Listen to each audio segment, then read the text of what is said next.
gözümün nuru mənim can oğlum. Səni verən Allahıma qurban oğlum. Səni özümə arxada yağ sanmışam.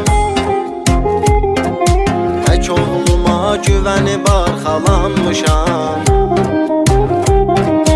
Ey qolumun qüvvəti oğlum mənim, ey canımın taqəti oğlum mənim.